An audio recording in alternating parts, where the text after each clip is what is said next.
So I was a Royal Welsh Fusilier. I served 9 years straight from university, leaving the army in 2011. Since then, I've worked all the way through for a company called PA Consulting, which you may know, you may not know. It's an organisation that doesn't advertise that much, doesn't shout that loudly about who it is, but it works solidly across a wide range of sectors. I'll give a bit more of an introduction to it in a little while. But I don't really want to talk about PA. It's not a pitch about PA.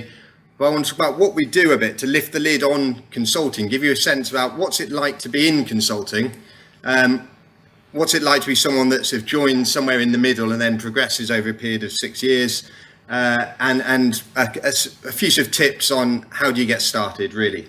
I thought it was quite interesting hearing the Deloitte strapline there, which looks annoyingly like R1 now I look at it. But I think that what I wanted to pull out with this is, well, when you say what is consulting in the broadest sense, when you're looking at a really broad front from organisations where the consulting arm is tens of thousands of people, through the sort of mid-sized organisations like PA, which are about 2,500 consultants, down to boutiques that focus on a particular topic, down to individual independent consultants. I think the essence, regardless of where it is on that spectrum, is that sort of point in the middle. It's about an individual or a group of people helping their clients by making the real difference, the thing that matters, the thing the client can't do for themselves, and the thing that they will look back on over time and say that was the point where our organisation turned around. That was the point where we overcame the thing that nearly broke us, and it was that group of people that helped us do it. So regardless of organisation, in consulting, it's all about making the difference. But then when you're looking in at that broad front of consultancies, you need to think about, well, but how are they different? I'll turn to how we organise in a minute, but what's at the essence of them? Is there something that makes one a little bit different to the other? Because again, from an outside perspective, they can look really quite similar. So just to give an example about what it is in PA that I think makes it a little bit different. So we don't have a tax and audit arm. We don't come out of a financial background. PA was the first management consultancy. It was set up in 1943, and its first assignment was turning factories to the war effort, repurposing factories to make munitions to aid total warfare in World War II. The PA comes from PAMS, so Personal Administration Consulting, so it's very military heritage. That was dropped long ago as you sort of saw the faces on people when you hear the words personal administration. However, it quickly morphed into a very technology-driven company. So we're the only consultancy that has a dedicated research, innovation and a science centre in Cambridge. And I think the essence of PA is about making that link between sort of business advisory and then real-world technology change and putting things in clients' hands where they can see it, prototype it, and understand the implications of their business.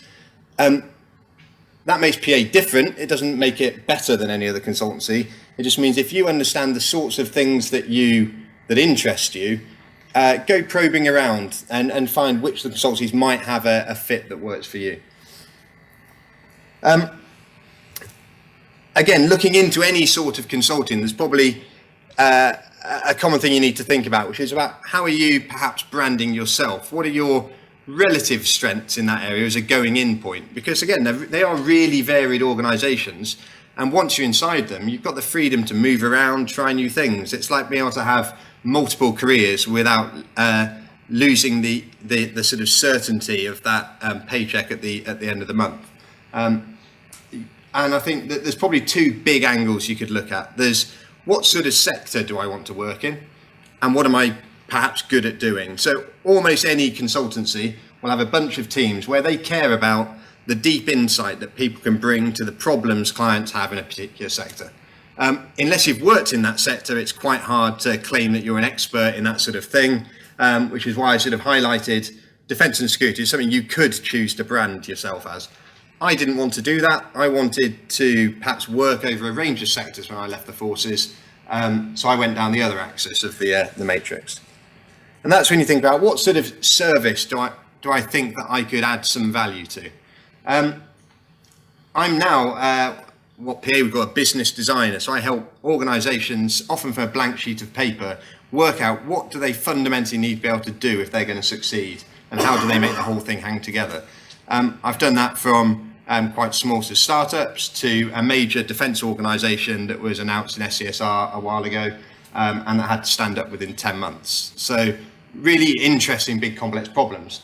But a lot of people looking into a company think, well, what am I as an officer? Well, I solve problems, therefore I have to go into project management. That I think wider than that. Think what excites you a bit, and when you look at these consultancies, work out how you can translate all the sorts of things you've done a bit into their language, and then go and just start speaking to people about what might that feel like. Don't get siloed too early into one place. Just look across the front and work out what looks interesting. And if it doesn't quite work once you're in, move around. There's people move every year. I'll just use one example to bring what might an assignment like that look like before going on to sort of the why bit. And some of you might recognise the sort of Panama mine-sweeping system over here. So 2010, lots of people getting blown up in Afghanistan. It's an ugly picture, and there's a need for some form of mine detection capability to help save lives. Mod's trying to do things at pace, and in its own worldview without help. It's saying, well, we could buy something off the shelf, but if we buy it off the shelf, the only things that we can buy have a soldier sitting on the top of it, and they're probably going to get injured anyway, and it's really expensive. Or we can turn to a big defence supplier, and a big defence supplier will go and build us something bespoke, but it won't turn up for 3 years, and lives will be lost in that period. They turn to a company like PA, and we help them look and break outside that bubble. So what PA did was say, you know, you've got 200 snatch Land Rovers sitting over there that you're not using for anything, and you know that you can just buy off the shelf like a remote control kit to turn that into a massive remote control car. And why don't we just slam what would happen if you slammed a mine detection piece of kit on the front? And we prototyped that, and within 11 months from being asked to help out with the work, the first Panama system was in Afghanistan, crews trained out, saving lives. Now, you can't do that purely from a technology sense. You need people that understand people, understand program delivery, understand supply chains and how you reach back and get that mobilized. Can bring together lots of teams of diverse skills from across little innovation companies across the UK. And so across that matrix of sort of services I showed, almost every part of PA played into that, but you were making a very real difference to people's lives in a short period of time. I haven't got time to talk about another one, but I could do a similar thing about circular toilet roll, but you might not find that quite as compelling. So what is it like working in consulting? There's sort of three things I did here. I didn't want to be all rosy, so I'll give it's a little bit two-sided.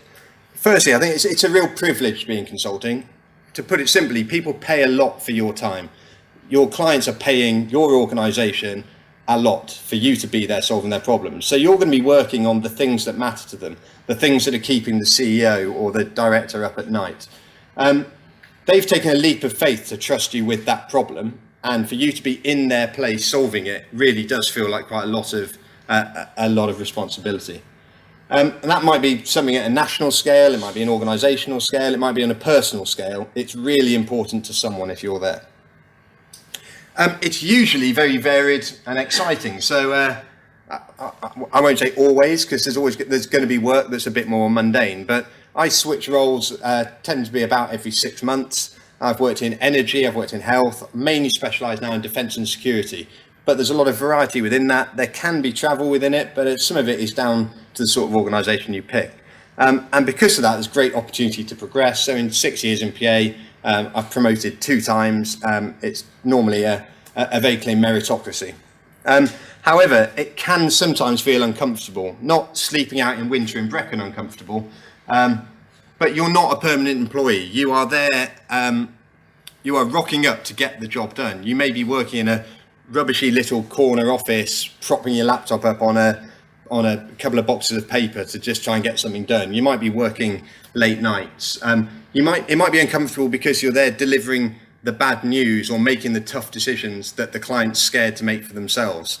It might involve laying people off. It might involve growth, but someone always loses in that. So it can be a difficult place to work, and you have to be you have to be prepared for that. But for me, the two on the left massively outweigh the periods of discomfort on the right. I won't go through this, but happy to talk after. I can give you sort of a feel about what it's like, the different changes I made through my career into consulting. I'm happy to bounce these slides around afterwards if you want to get under the skin of it a little bit. I think more value would be to use about the last sort of 15 minutes you've got to sort of probe around whichever areas we've spoken about that would be most interesting to you, but any myths about consulting, or just make things clearer. So yeah, happy to take questions.